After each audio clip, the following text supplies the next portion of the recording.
Welcome back. You're joining us on NewsX. I'm Uday Pratap Singh. Our big focus, Chabahar is a strategic port on Iran's southeastern coast, giving India a vital trade route to Afghanistan and Central Asia, bypassing Pakistan. The story started way back in 2003 with initial talks, but things really kicked off in 2016. Excuse me.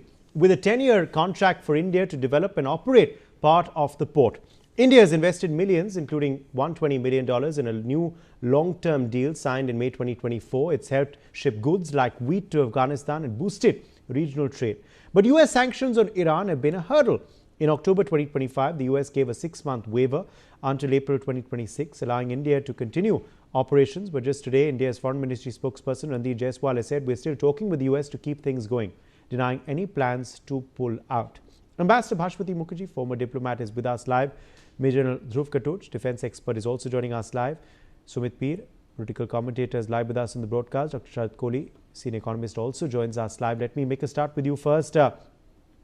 Ambassador Mukherjee, on what we make of this latest statement by Randeep Jaiswal, which indicate that India is still in talks with the US to continue things at Chabahar, even beyond that April 2026 waiver, which has been granted to us so far.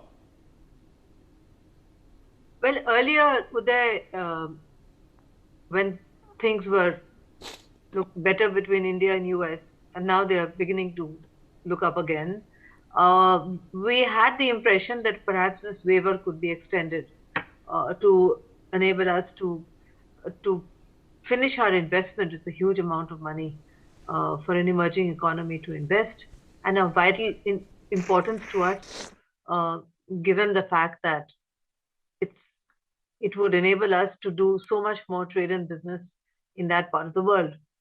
If the waiver is not extended in April, then clearly we will have to pull out, because we cannot be in a situation where we are in violation of US sanctions. We have very scrupulously adhered to US sanctions in the past, and whenever we have wanted a waiver in the past, if it was very important for our national security interests, we did manage to get a waiver, for instance, in the Biden administration for the S-400, etc.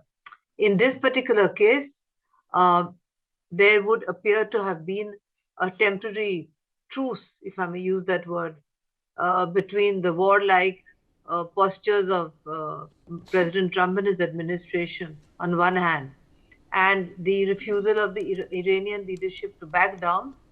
But they have backed down. For instance, they have not executed that 27-year-old young man who was supposed to be executed this morning. They have said they have stopped the execution. The protests seem to be calming down slightly.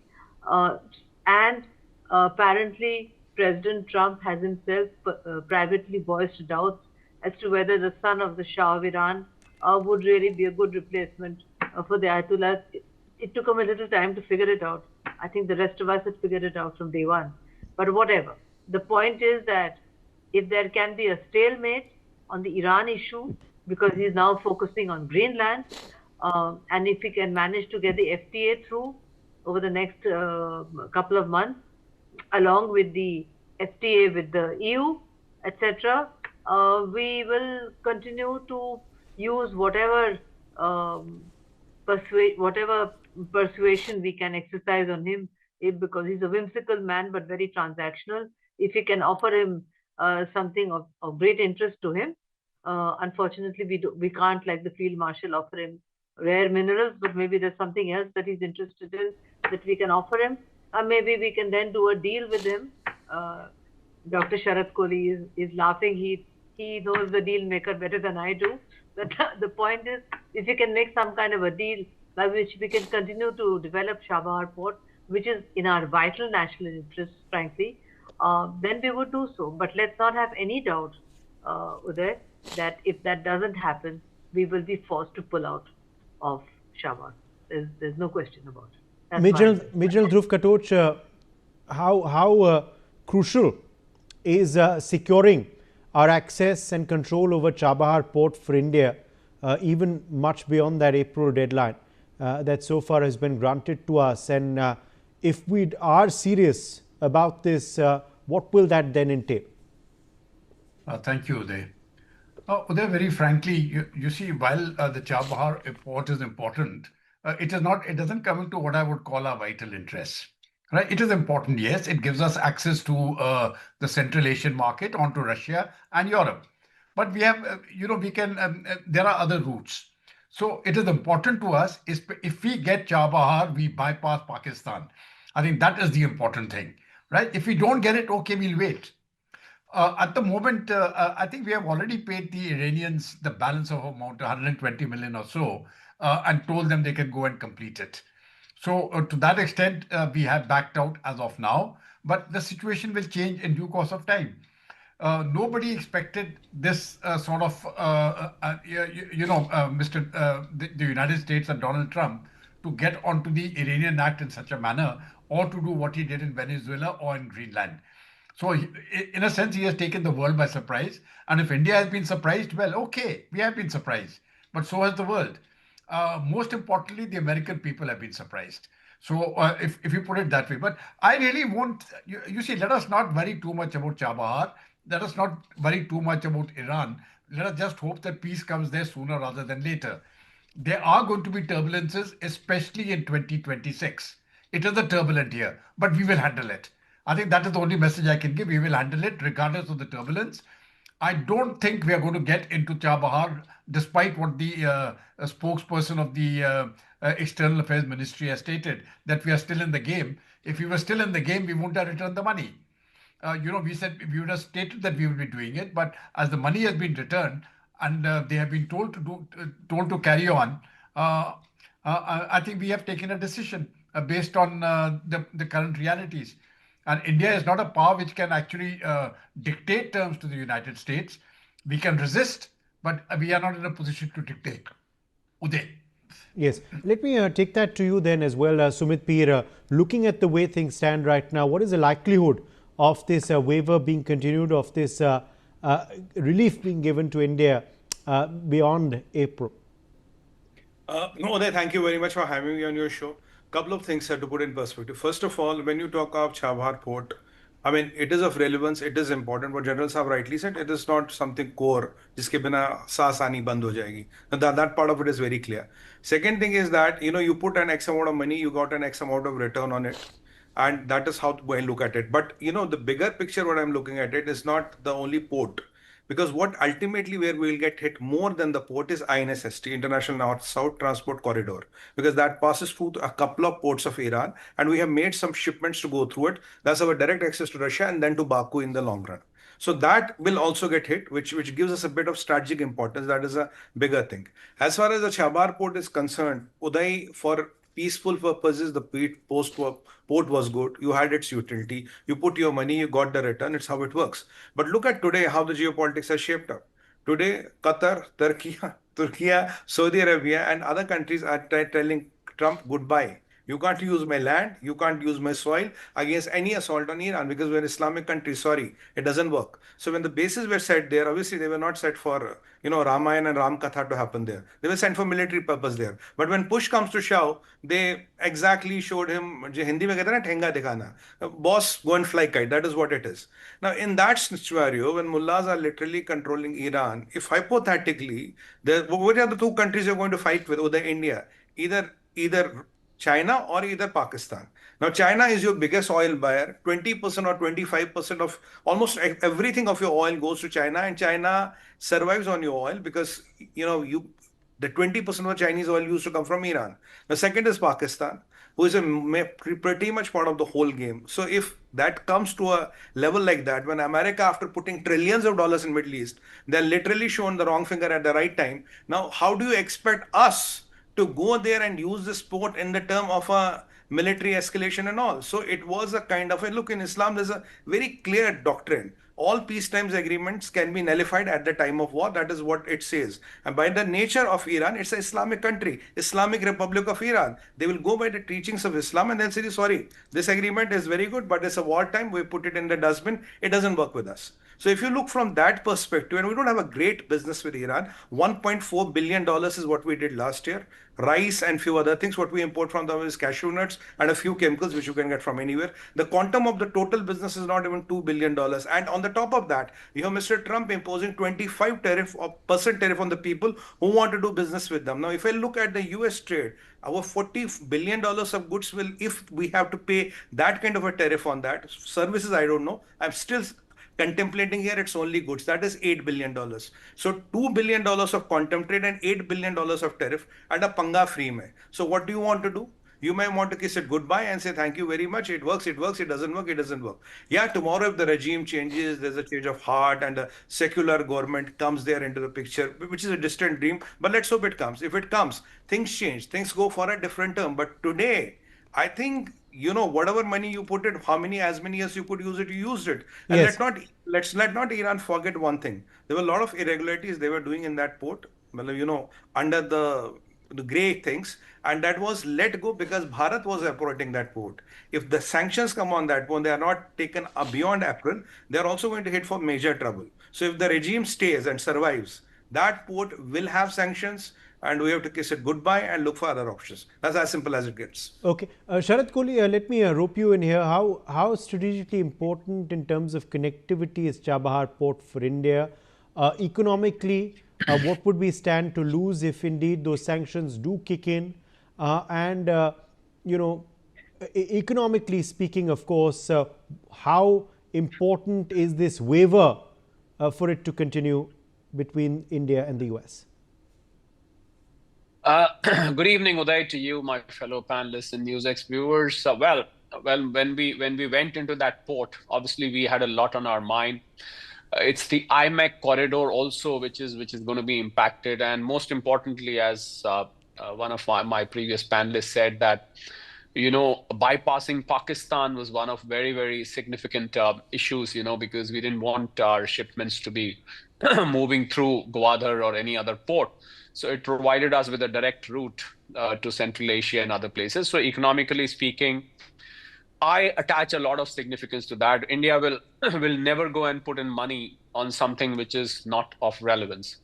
As for striking a deal, picking up the leaf from what Ambassador Mukherjee said, deal, we can offer something. I was looking for another color of island around the world which we can offer and make sure that this extension, if not green, maybe a brown island or a red island or an orange island, which can be given to him, which he likes, whatever color he likes. We can offer something, pick up something from somewhere and give it to him, because so much is the transactional aspect in dealing with him. Well, now, if you ask me, Uday, honestly, my hope is on 2028. When the term of President Trump ends. I don't think the woes of the world and the weird, things that we are watching happening around the world are going to end. I do not see any end to that. There may be flip-flops here and there, morning, evening, afternoon. Yesterday he wanted to attack Iran. Help is on its way.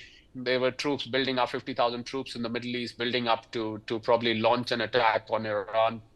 Next day, Russia issues a warning that be on alert, do not do this venture. Some of the Arabic nations, they wake up and they say, no, don't do it. He's ended up uniting Shias and Sunnis, the good thing he's done.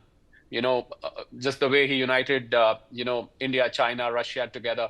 He's now united Shias and Sunnis, who very rarely we see them together. So I think he's doing a lot of good things as well. We should not forget that. But I think all this is going to end in 2028 when the term ends. Honestly speaking, I don't want to sound pessimistic, but I've lost hope now because every day is a new day.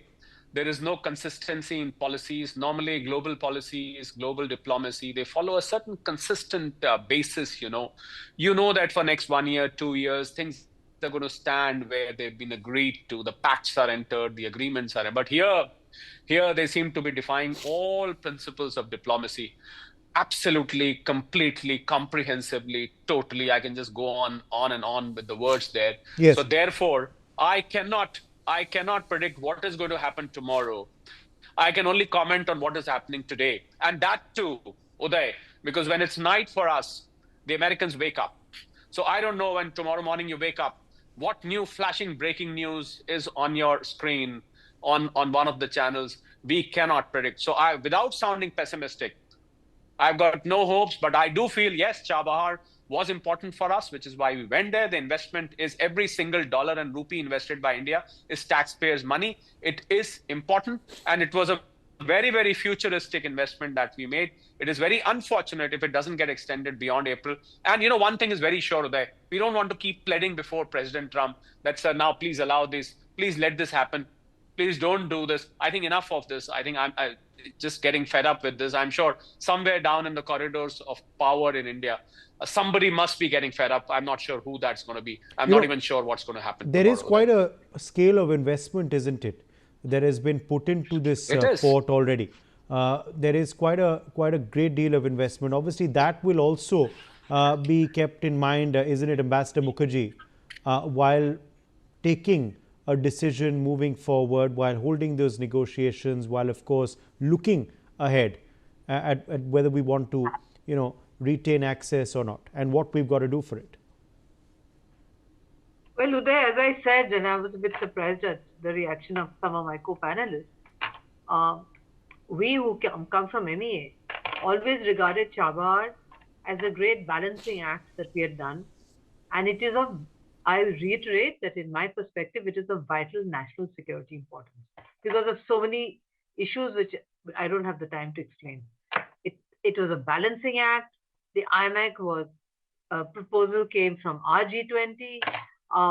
It also enabled us to get a foothold in many areas which we were being denied because there was no Chabahar available for us. The amount of money that we have invested, we certainly got a return. I think thanks to President Trump, India is also now talking in more transactional terms. I can see that on the part of some of my co-panelists, and that's great. But point here is we've invested a huge amount on the basis of assumptions which will be badly hit if the waiver doesn't continue. Of course, we will look at other options in that case.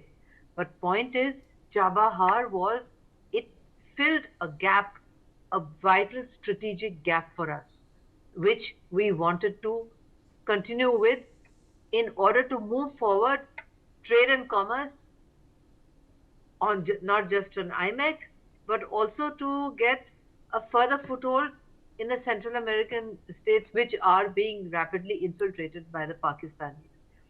I do believe that if we can negotiate a deal, and I understand what Dr. Sharad Kohli has said, and I completely agree with him.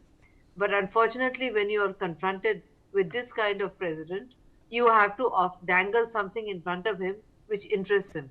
I was also trying to think of what could possibly interest him, a Blue Island or whatever, something which would interest him strategically, which would take his attention off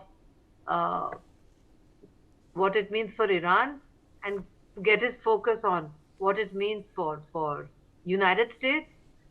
If we could persuade him that the US would benefit from Chabahar being developed by us, we would get the waiver. Otherwise, I think we would just have to wait for 2 years more, or maybe after the midterms, which is end of 2026, November 2026. Yes. And move it forward. But for now, will it be? For now, will it be by the end of March when we will know if this waiver goes ahead, or will it be perhaps earlier or later, Major General Katoch?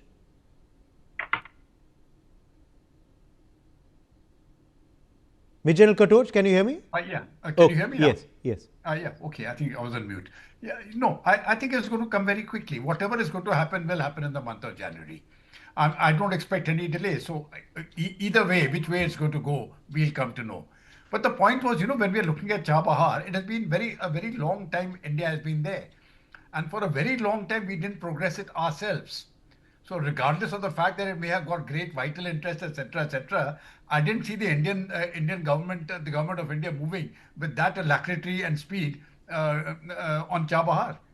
And now, of course, the sanctions now the sanctions have come. No, I'm still convinced. You see, Chabahar is good for India, but it is not our vital interest.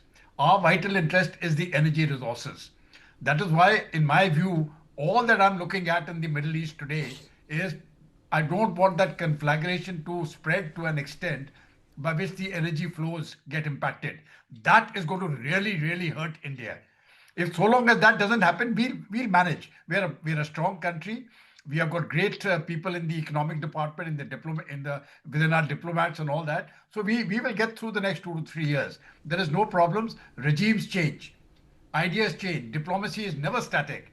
So we will get through. It's simply a question of getting through these 2 or 3 years, which we will.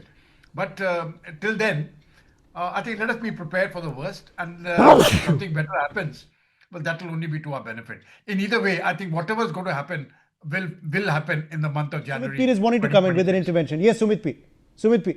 I think, Uday, we have to really wait and watch how does the Iran unfold. I still believe Trump is playing all the games. He's not going to act. He has pulled back because he had a word with Netanyahu, and when the Iranis directly threatened that they will attack all the nuclear installations of Israel. Last time you had a 6% hit rate of all the 3 missile shields put together, including Patriot and THAAD. They are worried about that. Once they cover those gaps and once they're able to deal with Hezbollah, it's a matter of time. Look, this man, Trump, is very good at playing games. Even last time when he used the B-2 bombers, that morning Tulsi Gabbard was saying there's no enrichment happening there. And Trump said, oh, did Tulsi tell that? Or she has lost her head. And exactly in the night, 2 days after you had fixed a meeting with them, you went and bombed them. So if you look at Netanyahu and Trump, they will never miss this lifetime opportunity. What is happening in Iran right now? They know this will not happen. This has happened after 50 years. He is playing this card. He's playing this card. He's playing his chess games, and he's giving them impression I'm not going to attack and all that. But trust me, it's a matter of time. He will go for the invasion. And after that, what comes up? Which kind of a government comes up? What are their interests? Whose puppet are they? Honestly, they will be somebody's puppet. Whose puppet are they? What does the puppet and the puppeteer want? That will determine what kind of access and what you will have. And by the way, Iran only controls 3% of the global oil reserves. And Trump was saying, day before yesterday, when he was meeting all the CEOs of the America, the oil guys, us and Venezuela put together now control 55% of the oil reserve of the world. At the Russian oil, at the oil which has not been found in Canada, which is Canada is holding. So the balance of power from the Islamic world has shifted vis-a-vis power. It's no longer the Middle East which is controlling power, and Trump has been already hinting the money you're giving to Iraq and Saudi, start transferring that money to me because I can give you as much of Venezuelan oil you want. So you're paying them in dollars, start paying me in dollars. Why don't you give me dollars and keep me happy rather than giving them dollars? This is how it will come. You have to wait and watch. He's just bending his, aggression for a matter of time. He exactly did this in Venezuela. They exactly did that in Iraq, and they are exactly going to do this in Iran. After Iran, they will go to Mexico, and after Mexico, he will be going to Greenland. Uday, I can tell you this is how the sequence of the things looks to me. And based on the outcome, what happens, we have to really find our ways. But there's no way for a trade of $1.4 billion, you're going to pay $8 billion in tariff. There is no mathematics in that. Ganit nahi hai, sir. It doesn't add up. Sharat Kohli, I'll leave you the last one.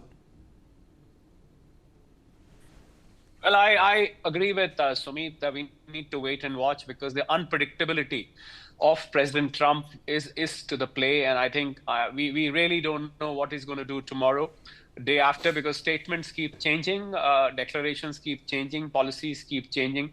I think we can only take one day at a time.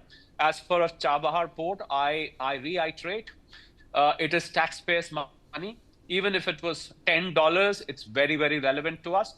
We cannot say that it is not of importance simply because somebody imposed a sanction. So we say, okay, let's just forget it. I'm sorry, I completely disagree with that. It is a very relevant port for us, very strategically located, trade-wise, strategy-wise, international, policy-wise, and investment-wise. Even if we've got a return, we never fixed up a percentage of return. Coming from the world of economics, I can tell you, we never fixed up a percentage of return. If we get this much, okay, fine, somebody imposes sanctions and we forget about it.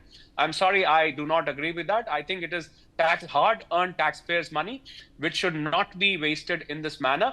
And we should also not forget today that our relations with Iran have been very neutral. If our relations with Iran were strained, we would never have gone and invested there. Whatever Iran may be doing, Hamas, Houthi, Hezbollah, I mean, that is fine. That is their business. As far as India is concerned, India's relations with Iran have been very neutral. They have been absolutely fine. We cannot strain our relations because President Trump doesn't like them. I'm sorry. That's what I'll conclude by saying. All right. My thanks to all of our guests for joining us on this discussion. We've run out of time. We're going to slip into a very short break. Don't go anywhere.